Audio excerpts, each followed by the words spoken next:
Bom, Arthur, nessa semana eu vi um tweet seu aí, porque você foi barrado 2 vezes no metrô aqui no Distrito Federal, porque você estava com um cão de serviço, né? Por conta da sua Isso. situação, né? Então, antes da gente contar a história desse episódio que aconteceu, você relatou ali que você tem autismo, né? Então, para as pessoas que não estão muito familiarizadas com o tema, já ouviram falar, mas têm uma ideia errada, você podia dar uma breve explicação assim do o que é o autismo, o que a pessoa que tem autismo sente, como é que ela se relaciona com o mundo ao redor dela? Certo, então vamos lá. O autismo ele vai ter 3 níveis de suporte, tá? São níveis de suporte, não são graus. E muita gente fala, o seu grau é baixo, mas não é muito bem assim. E o autismo ele se caracteriza pelo quê? Pela dificuldade de comunicação, de interação social, interesse restritivo e movimentos repetitivos. São as 4 coisas que a gente pode caracterizar que ajudam a identificar uma pessoa autista. E basicamente é isso. É uma deficiência, então é uma deficiência invisível. Apesar de não parecer que eu sou autista, em alguns momentos sou autista. Tá? Se acontece justamente isso muitas das vezes por conta do mascaramento, que é basicamente como a gente tenta espelhar nosso comportamento em pessoas que não são autistas. Bom, Arthur, e com que idade você foi diagnosticado, né? Eu nem sei se o termo diagnosticado é o correto. Se eu usar alguma expressão, inclusive, errada, você, por favor, fica à vontade para me corrigir, mas eu já sei que diagnosticado é o termo mais adequado aí. Com que idade foi identificado isso em você e como é que foi a relação dos seus pais, né, com essa sua condição? De que forma você foi ter um acompanhamento e como é que foi a evolução da sua situação até você chegar ao Atlas, né? Que aí daqui a pouco a gente vai explicar quem é ele e qual é o papel dele na Sim. sua vida. Então, fui diagnosticado ano passado. O diagnóstico tardio ele acontece e é bem comum, mais comum do que a gente imagina por diversas questões. No meu caso, foi por uma questão tanto de família, seja social econômica, seja de ignorância mesmo, por não saber, mas meus pais basicamente achavam que era completamente, eu não vou dizer normal, porque não é ser diferente ser autista, você só é um pouco, seu cérebro trabalha diferente das outras pessoas, basicamente é isso, então não vou dizer que não é normal, mas eu vou dizer que eles não sabiam identificar os sinais em si, e por uma questão social, uma questão econômica, a gente não tinha acesso a conhecimento suficiente para eles poderem me levar num médico ou coisa do tipo. Então, acabou que o diagnóstico foi tardio e recebi diversos outros tipos de diagnósticos antes disso. Então, ansiedade social, depressão, ansiedade em alto grau, várias coisas mesmo, até chegar no autismo. Tá? E aí, a partir do momento que houve esse diagnóstico, que tipo de Então, acompanhamento ou de tratamento foi feito? Então, a partir do diagnóstico, a gente começa a fazer algumas terapias específicas, né, com profissionais que são voltados para autistas. Então, isso facilita muito, porque a maioria dos outros profissionais lidam com pessoas que são típicas. Então, pessoas típicas lidam diferente de uma maneira de pessoas neurotípicas. E se tratando com profissionais dessa área em específico, fica muito mais fácil de poder lidar com as suas particularidades em si. Tá, e você comentou que ao longo da vida aí você lidou com diversas situações diferentes, né, com diagnósticos diferentes também, inclusive depressão, tal. A partir do momento em que houve esse diagnóstico correto e foi identificado o que você tem, como é que mudou a sua vida? Você sentiu um alívio? Você está conseguindo lidar melhor com a situação, as situações que você enfrenta? Sim, eu consegui lidar muito melhor comigo mesmo e com as coisas ao redor, porque eu não conseguia entender tudo que estava acontecendo. Sabe? Era sempre, eu sou preguiçoso demais, eu deveria interagir muito mais, eu tenho que me colocar nesse meio social porque todo mundo faz isso. Então, como não cabia nesses locais, né, nessas situações, era muito complicado. Então, a partir de que eu recebi o diagnóstico, eu consegui me entender. Então, foi muito importante para minha vida. Tá. E nesse período você comentou aí em termos de depressão e até antes da gente Eu estava lendo aqui o seu material que você postou no Twitter, você comentou que você sai muito pouco de casa, né? Você já tem essa característica também de introspecção, de evitar se relacionar com as pessoas? Sim. Inclusive, eu saio muito agora, bem mais por conta do Atlas, mas antes era muito, muito pouco mesmo. Eu tenho mais segurança de sair com ele agora. Tá, então vamos apresentar o Atlas, né, que é um personagem importantíssimo na sua vida. Para quem está ouvindo só o podcast, não vai poder ver, né? Mas eu sugiro que depois entre lá no canal no YouTube para poder conhecer o Atlas. Mas quem não tiver oportunidade, eu queria que você descrevesse o Atlas, se pudesse chamá-lo aí para perto de você e fala um pouquinho dele, como é que você começou, como é que ele foi escolhido, né? Como é que foi a sugestão que talvez um cão Vamos lá. fosse importante aí no seu dia a dia. Conta um pouquinho essa história. Então, primeiramente, a gente tem um outro cão aqui que veio antes do Atlas, né? Que é o Oliver. E o Oliver é um Beaglezinho. Foi meu primeiro cão de serviço, no caso. E, inclusive, ele tá aqui do meu lado. Então, veio primeiro o Oliver e depois o Atlas. E o Oliver me ajudou muito, só que por uma questão de saúde, ele não tem muita energia. Então, ele não conseguia me acompanhar tanto durante a jornada do dia. Então, por isso que eu tive que pegar um outro cão. Você pode Aí eu vou mostrar o apresentar. Oliver aí? Claro, só um minutinho aqui, peraí. Não sei se vai aparecer, porque é pequenininho, tá? É esse rapazinho aqui. Ele é bem... Ei, Esse, esse é o Oliver? Esse é o Oliver. Olha só. E qual é a raça Super. dele? É um Beagle.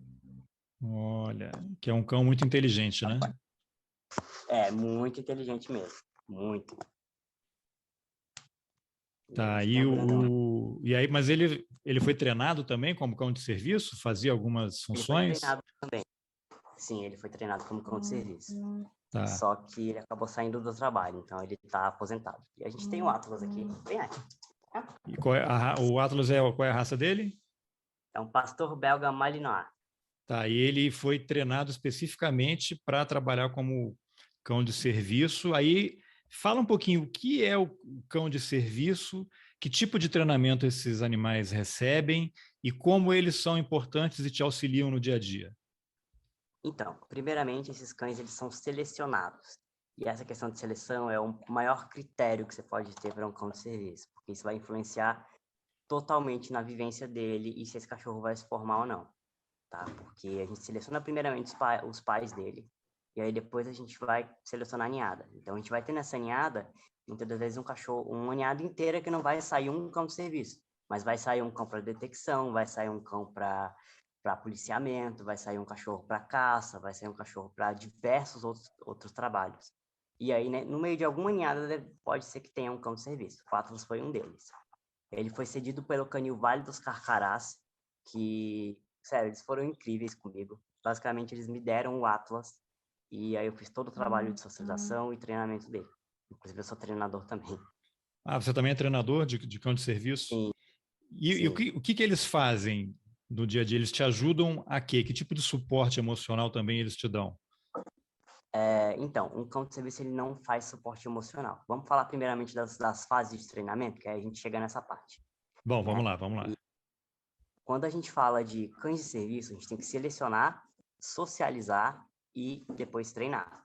Então, são as três principais fases. Então, primeiramente, você vai selecionar o cachorro, você vai começar a socializar o filhote, hiperexpor ele a tudo. Ônibus, metrô, pessoas, locais muito cheios, pessoas que são gordas, magras, criança, bebê, tudo que você imaginar, literalmente tudo. E tipo, animais também. Qualquer situação que seja totalmente necessária que esse cachorro viva. Então, hiperexpondo ele dos 60 dias, basicamente desde quando eles nascem até os 4 meses, é o ideal. Mas o cachorro tem que chegar para a família com 60 dias.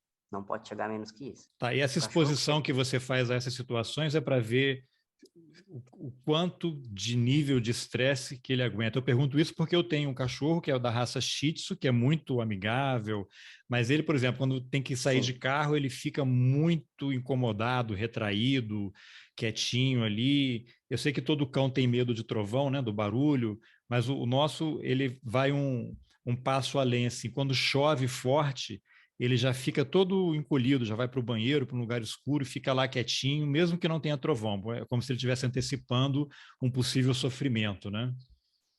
Não, então, no caso não é para ver o nível de estresse, é para expor esse cachorro. Então, você vai expor ele a uma situação que é nova, que ele é um filhote, e aí ele vai se acostumar com aquilo, ele vai ter uma carga de experiência naquilo na fase mais importante da vida dele, que é a fase onde a gente tem a neuroplasticidade, né? Que é quando os cães começam, é igual se fosse um bebê que está começando a ver as coisas do mundo e tudo, então é a mesma coisa. Então, você está expondo o seu filho, ou então expondo o seu cachorro a experiências novas, não equiparando uma coisa a outra, tá? Cães e pessoas são coisas completamente diferentes. Mas nessa parte de neuroplasticidade, a gente tem muitas coisas que são bem parecidas. E E você aí, comentou que ele não é um cão de apoio emocional, né? É o que é uma não, outra não, coisa. E depois você pode explicar também essa diferença. claro, claro, a gente chega lá. E aí a gente vai para a questão de treinamento básico, tá? Que a gente faz todo um treinamento básico intensivo com o cachorro, para ele literalmente ter um treinamento melhor do que um pet, mas ideal para um pet. Né? E esse é o ponto mais específico. Quando você faz esse treinamento de obediência com o cachorro, ele vai ter uma obediência muito boa. E aí nisso, se não der certo de lá para frente ele não se tornar um cão de serviço, ele pode ser colocado para outro tipo de trabalho, tá? Ele pode migrar de uma função para outra sem problema. Tá. E, e aí depois do treinamento básico, a gente passa basicamente 1 ano fazendo esse treinamento básico para quê? Para deixar claro para o cachorro tudo que ele tem que fazer nas opções de vivência dele no dia a dia, sem ser trabalho em si, mas é o básico, e para ele ter também um vínculo maior com o condutor dele. Isso influencia muito. E quais são essas funções que o cão faz nesse trabalho? Então, depois da obediência básica, quando o cão completa 1 ano, que ele está com toda a parte óssea formada, todo o corpo dele entrando naquela fase, saindo daquela fase e entrando na fase mais para maturidade, a gente consegue colocar ele para trabalhar de fato. Então, ele pode fazer diversas coisas. E cães de serviço não são só para autistas, tá? Eles podem trabalhar para pessoas que são paraplégicas, para pessoas com deficiências auditivas, com deficiências motoras, com a maioria das deficiências. Diabetes também, eles podem alertar diabetes. E convulsões e epilepsia também podem ajudar bastante. Alertar de diabetes, ele precisa que ele pressente se vai haver uma crise e aí late, Não, faz alguma coisa, não? a gente faz, para diabetes, a gente faz um treino de faro, tá? Você vai pegar uma amostra, o cachorro, ele vai, quando tiver com um nível alto ou um nível muito baixo, depende do que você for analisar, se é hipoglicemia, ou hiper. Então, no caso, a gente pega a amostra e o cachorro, ele vai identificar pelo odor ali, quando é a hora dele alertar. Então, quando ele sentir o cheiro, ele vai saber que, ou ele vai saber que tá muito alto ou tá muito baixo, e aí ele vai alertar. Tá, e no caso de epilepsia é durante uma crise, né? Sim, ele pode ajudar. Entrando por debaixo da pessoa, muitas das vezes, às vezes até chamando a ajuda de alguém, mas o ideal mesmo é que o cão entre debaixo da pessoa ou traga remédios, tem várias coisas que um cão pode fazer. Falando especificamente de cães de serviço para autistas, tá? A gente entra na questão de que o cão pode guiar para fora de um local, guiar a pessoa quando a pessoa está numa crise e tá tudo muito alto, ou então tudo muito incomodando, pode guiar a pessoa para fora de um lugar para um local mais calmo. Pode buscar ajuda de alguém, no caso seja necessário, pode buscar um remédio, pode alertar uma crise ou de ansiedade ou alguma outra crise. Inclusive também crise de dissociação pode ajudar bastante a alertar também, porque acontece muito, na maioria. Eles podem também abrir e fechar portas, caso numa crise não seja possível fazer isso. Eles podem alertar o que a gente chama de stings, que são alguns stings que a gente chama de stings ruins, que seriam quando a gente se machuca, né, stings autolesivos. Eles podem interromper esses comportamentos. Então, assim, isso impacta diretamente na vida das pessoas, diretamente mesmo.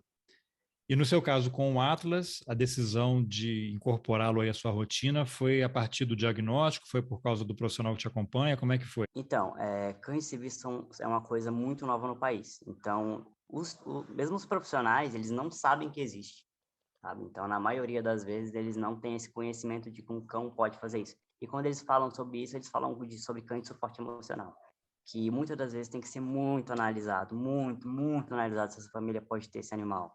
Muito analisado Por mesmo. quê?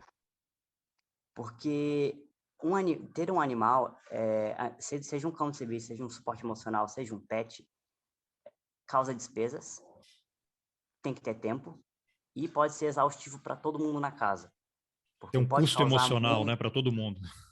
não só emocional, mas sensorial também, se falando de autistas, porque às vezes fala, eu quero um cachorrinho para o meu filho, para ajudar o meu filho de, sei lá, 3 anos. É o Atlas que é atrás. Para ajudar um filho de 3 anos, tá? Uma criança de 3 anos não vai conseguir entender se o cachorro tá ali latindo, porque é simplesmente um cachorro. Para aquilo lá pode ser incômodo para ela numa crise, entendeu? Então, tudo isso tem que ser analisado. Por isso que, para cães de serviço, a gente faz uma avaliação chamada TPS primeiro, para avaliar qual será a raça melhor para essa pessoa. E aí, no teu caso, você tinha comentado que a decisão de ter o Atlas foi uma decisão sua, não foi uma recomendação. Sim, não foi uma recomendação. Por quê? Veio primeiramente o Oliver, né? Eu tinha um Oliver antes do diagnóstico. Então, o Oliver já era considerado um cão de serviço psiquiátrico, que é outra função, porque eu não tinha o diagnóstico de autismo na época. E... Atlas, não tinha o diagnóstico na época, e basicamente ele tinha essa função. É um outro tipo de função, mas é um cão de serviço também. E aí, se tratando disso, depois que eu recebi o diagnóstico, o Oliver foi de cão de serviço psiquiátrico para cão de serviço para autismo, tá? Olha, fez a transição na E, boa. ele fez a transição na boa, só tive que adicionar algumas tarefas a mais, mas fora isso foi tranquilo. E aí depois disso veio o Atlas, e foi por uma questão de necessidade médica do Oliver. Tá, e o Atlas está com você há quanto tempo? 7 meses, ele é um filhote de 10 meses. Tá, e 7 não, aí, 8, né? e você só sai de casa com ele? Na maioria das vezes, sim. Tá, e aí conta Se então falar essa sair de rotina, como é casa, que é? Você sai com ele e ele te ajuda em que exatamente? então, eu tento na maioria das vezes levar ele comigo para o trabalho, né? Só que, como eu trabalho com adestramento, algumas vezes eu não posso levar ele porque o cão do cliente pode ter algum problema de agressividade, ou então é muito reativo, ou então é um filhote muito pequeno, e aí eu acabo deixando ele em casa. Mas na maioria das vezes eu levo ele sim. E assim, ele tá sempre comigo mesmo, né? Ó, tirar ele daqui. Ele tá sempre comigo mesmo. Então, a gente vai no mercado junto, a gente vai comprar pão junto, a gente vai fazer qualquer coisa junto, jogar o lixo junto, qualquer coisa. Mas aí, mas conta um pouquinho, quando vocês estão na rua, que tipo de trabalho ele realiza para te ajudar? Se você pudesse dar um exemplo, assim, que tipo de situação você poderia enfrentar que te deixasse incomodado ou estressado ou eventualmente perto de uma crise e que ele tem atuado para te ajudar? No caso, ele poderia, por exemplo, alertar quando eu tento me machucar. Ele com o focinho, ele toca na minha mão e dispersa uma da outra. Então, ele não me deixa eu me machucar. Ou então, tira a minha mão do lugar. De uma Mas forma você, bem você sutil se mesmo. machuca? Sim, em algumas crises, sim. Às vezes acontece e a gente nem percebe. Então, por isso, a função dele é tão importante. É que é de você passar a unha em você mesmo, assim, se arranhar, alguma coisa assim? Isso mesmo. Tá, então ele Exatamente. pressente e aí te dá um toque literalmente assim para você ficar se acalmar, né? É, isso. E aí tem outras tarefas que ele pode fazer também, como a terapia de pressão, que é quando o cão deita sobre o condutor para ajudar a acalmar, porque já foi provado cientificamente que a pressão para alguns autistas pode ajudar muito em crises. E no caso eu sou uma dessas pessoas que se basicamente que me ajuda bastante, isso me ajuda bastante. Isso no caso, se você estiver deitado, ele se deitaria em cima de você e faria uma pressão no seu corpo. Isso ajuda muito a acalmar. Tá. E já houve alguma dessas situações que aconteceu no dia a dia e ele atuou para te alertar? Sim, apesar dele ainda estar em treinamento, já aconteceu em situações reais. E é um orgulho muito grande ver todo o progresso, sabe? Você pega o filhotinho ali e aí você vai fazendo todas as tabelas com ele, aí é um orgulho enorme. Então, Arthur, eu vou ler aqui o primeiro tweet que você fez e aí a partir daí você conta a história. Fomos barrados 2 vezes hoje no metrô do DF, pois, de acordo com a gente, a lei federal não cabe no metrô, pois temos as próprias leis. Segue o fio revoltante. O que aconteceu no sábado, então? Então, eu estava descendo pelo... Eu ia descer pelo elevador, né, da parte superior da rodoviária para o subsolo, que é onde fica a estação central. E na hora que eu fui entrar no elevador, porque fica um segurança lá, ele me parou e falou que eu não poderia entrar. O que foi muito estranho, porque de manhã eu tinha passado por ele tranquilamente, sabe? Eu peguei o metrô, tinha passado por ele. E aí, a partir disso, simplesmente ele falou que eu não poderia entrar no metrô, porque, segundo ele, o cachorro não era deficiente. Apesar de eu ter mostrado para ele a carteirinha, ter mostrado para ele literalmente toda a identificação do animal e minha também. E foi ridículo. Eu falei que era meu direito, eu entrei no elevador e desci normalmente. E chegando na rodoviária, a primeira coisa que eu fiz foi chegando na estação, a primeira coisa que eu fiz foi passar o cartão na catraca. E na hora que fui passar da catraca, na verdade não foi na catraca, foi na portinha do lado, ele não me deixou passar. E era comum, assim, eu tô desde agosto andando com Atlas no metrô, nunca tive problema. Tive problema com o Oliver ano passado, mas foi só com o Oliver. E ainda foi porque eu não estava com a lei, então não tive como reivindicar meus direitos naquele momento. Então até que eu aceitei numa boa. Aí entrei e tudo, eu fiquei esperando lá do lado, como ele tinha me falado, para me aguardar um pouco, e aí ele ligou para alguém. E na hora que ele ligou para essa pessoa, eu já tirei a lei da mochila, com a carteirinha dele, com a carteirinha de vacinação dele, tudo, todos os dados, a identidade, tudo. E aí eu entreguei para ele o papel com a lei. E aí, nisso, ele falou que a lei não valia. Simplesmente a lei não valia, a lei estadual e a lei federal, as duas, uma que estava na carteirinha dele de identificação e a outra estadual que estava numa folha 4 que eu imprimi, não valia no metrô. Simplesmente a lei não se cabe no metrô, porque o metrô tem as próprias leis. E essa abordagem dele E foi aí, a tranquila partir disso, assim ou foi agressivo? Como é que foi a postura dele em relação a você? Então, eu tenho muita dificuldade de identificar essas questões, né?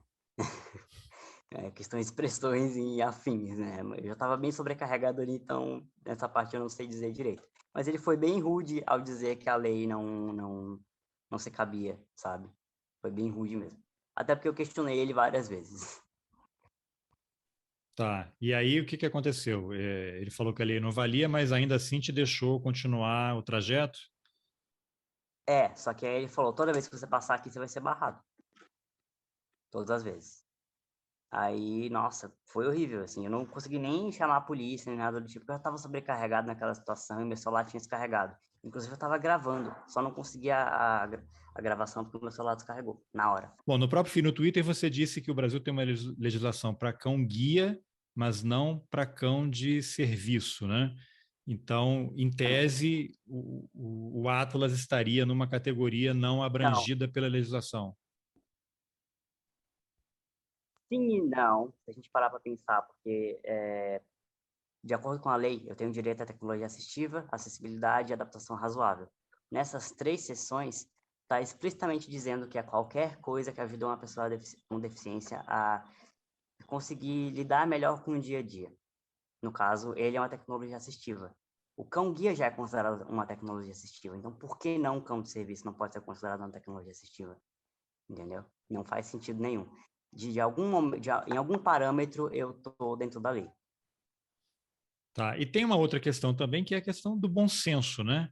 Você tem ali um diagnóstico médico, tem toda a documentação do cão, certificados e tal, você mostra a pessoa tem que ter um mínimo de bom senso, né? E você comentou que desde agosto você está utilizando diariamente transporte público, foi a primeira vez que isso aconteceu. Agora, desde sábado, quando isso aconteceu, você já usou outra vez o serviço público, teve que sair com o Atlas e passar por esse Já, mesmo trajeto?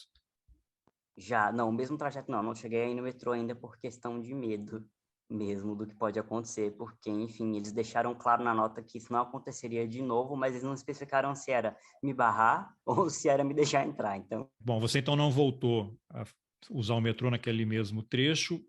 Saiu uma matéria sobre o seu caso no portal Metrópolis e no final eles colocaram lá uma nota divulgada pela assessoria de comunicação do metrô dizendo que, na verdade, eles só te pararam para poder esclarecer a situação, que você teve autorização para continuar.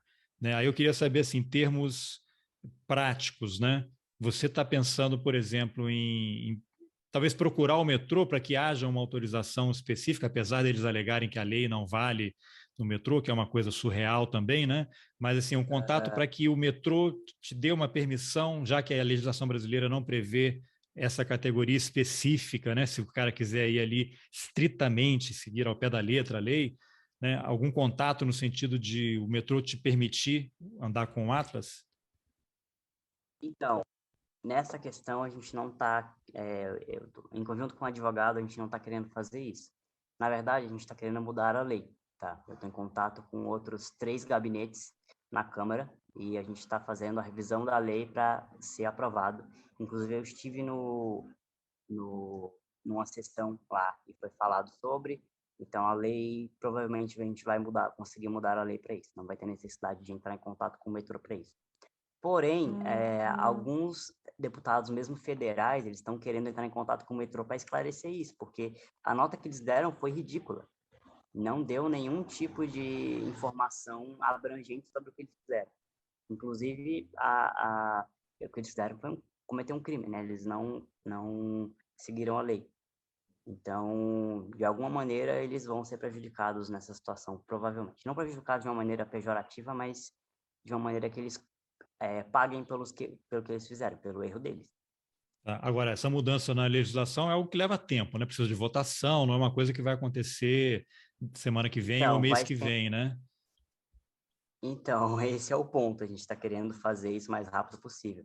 Os deputados até mesmo o presidente, ele disse que vai entrar como questão de urgência realmente urgente. Como não tem, né, não vai ser necessário nenhum fundo e pela situação em si, pela repercussão que teve, eles querem aprovar isso provavelmente daqui uma semana, talvez 2, depende de tudo. A gente ainda vai conversar direito sobre essa questão de tempo. Tá. E, Arthur, você chegou a fazer alguma reflexão em relação ao que aconteceu no sábado? O porquê desse agente lá do metrô ter adotado essa postura? Você acha que foi desinformação, uma falta de bom senso realmente, ou é aquele burocrata que está ali cumprindo ordens e não Pode quer pensar um ter pouquinho várias fora da coisas, caixa? né? Pode ter sido várias coisas, né? Eu acho que o capacitismo é uma dessas coisas e que é o preconceito com pessoas com deficiência, provavelmente isso foi uma das coisas, mas ignorância também, falta de preparo e de realmente de saber como lidar, não só lidar com pessoas com deficiência, mas de lidar com uma situação dessas que a gente se encontra. Porque ele tratou como se eu estivesse ali cometendo uma barbaridade, quando na verdade estava só querendo voltar para casa com o meu cão de serviço. Bom, e aí você pretende fazer de novo esse trajeto aí com o Atlas? Qual é a tua expectativa? Porque eu imagino que situações como essa tenham um impacto em você por conta do seu quadro, né? Causa Maior impacto do emocional. que Eu não sei se eu tô pronto ainda para isso. você não sabe então, né? Se vai voltar, quando vai É, voltar. isso. Bom, tá Ah, bom, não só sei, o tem ponto, algum. o ponto Diga lá. que a gente esqueceu de explicar, que foi a questão qual que é a diferença do cão de serviço para o cão de suporte emocional, né? Não, vai O lá, cão de explica suporte lá. emocional, o cão de suporte emocional atualmente no Brasil, você pode conseguir um laudo com um psicólogo e atestando que você tem depressão. E o seu pet, seu bichinho de estimação, pode ser considerado um cão de suporte emocional. Basicamente é isso. Ele não tem treino específico, tá? Embora devesse ter. Seria necessário que esses cães tivessem algum tipo de treino e socialização e afins para que eles fossem elegíveis a esse cargo. Tá. Tem até uma situação que eu não sei se você pode comentar, que aconteceu semana passada e viralizou também, que foi um casal que tentou embarcar num voo, não sei se era uma companhia alemã, Lufthansa, em São Paulo, com um coelho. E aí tinha até uma autorização judicial e os funcionários da empresa aérea não permitiram e acabou tendo uma briga. Se atracaram lá, os passageiros saíram no soco lá com os funcionários da Eu empresa vi alguma coisa aérea. sobre Eu não sei se isso, sim. você viu isso. Lógico que é uma Esse é outro ponto, situação tá? diferente, né? Mas era um coelho que seria um animal de suporte emocional, né? Apoio emocional. E esse é o ponto também. É, aqui no Brasil, é da mesma coisa, ocorre a mesma coisa. Aqui no Brasil ocorre a mesma coisa, tá? Se eu quiser viajar com Atlas hoje para algum lugar do país ou até mesmo para fora do país, dependendo do país, apesar do outro país ter a legislação, por a gente não ter essa legislação do cão de serviço, não é permitido que eu embarque com o meu animal. É bem complicado mesmo. Então, assim, se for necessário, a gente não pode contar com transporte nem público nem privado. Então, Tá? como é que a pessoa faz para sair de casa? Então, realmente é urgente, né, essa mudança na legislação que você está trabalhando aí junto ao Sim, Congresso para que se altere logo, né? sim. Muito bem, Arthur, tem alguma coisa aí que você queira falar ou em relação a essa atividade aí, né, a importância do cão de serviço, ou em relação ao autismo? Tem muita desinformação, muito preconceito, né? Eu imagino que ao longo da vida você tenha se deparado com situações muito complicadas e o fato de desconhecer também que você tem esse diagnóstico, né, deve ter tornado a situação muito mais complexa, né? E o despreparo das outras pessoas, né? As pessoas não estão preparadas para lidar com essas situações e quando a gente lembra que no atual governo você tem um Ministério da Educação que quer, na verdade, separar as pessoas, né, com necessidades especiais, em vez de manter uma Sim. integração, eu não sei se você poderia fazer um comentário em relação a isso, né, já que você vive isso diariamente. Então, vamos lá. Uma das primeiras coisas que eu gostaria de deixar aqui é que falem com a pessoa com deficiência como se ela fosse um ser humano comum, porque ela é, sabe? As pessoas têm essa mania de, quando você chega perto de uma pessoa que é autista e a pessoa que, no caso, você seria, por exemplo, a pessoa típica. E aí você chega perto de uma pessoa que é autista. As pessoas tendem a falar com o pai, com a mãe, com alguma outra pessoa e não falam com a pessoa diretamente. Isso é muito danoso, gente. Tem um respeito pela pessoa. A pessoa, ela tem sentimentos. Isso machuca muito. E o mais Isso é importante uma que das é, coisas, né? O que mais você pode isso é uma das comentar? coisas. O mais importante, uma outra coisa muito importante também seria não toque no cão de serviço, não chame, não faça carinho. O cachorro está trabalhando, ele não está ali para o entretenimento do público, tá? Isso é muito importante também, porque tirando esse cachorro do trabalho, distraindo ele, você pode colocar a vida de uma pessoa em risco. Olha só, isso é super grave, né? Super importante. Bom, Arthur, então eu agradeço a generosidade aí de você compartilhar essa história, né? Esse episódio tão chato que aconteceu com você, que isso sirva de motivação para que a Câmara mude a legislação, né? Crie uma legislação específica para que esse tipo de situação não aconteça e que o metrô também use esse episódio como exemplo para mudar, que não espere uma mudança de legislação para que as coisas comecem a funcionar da maneira como devem, né? Parabéns aí Sim. pelo teu trabalho e obrigado pela entrevista. Muito obrigado, Carlos. Muito obrigado mesmo.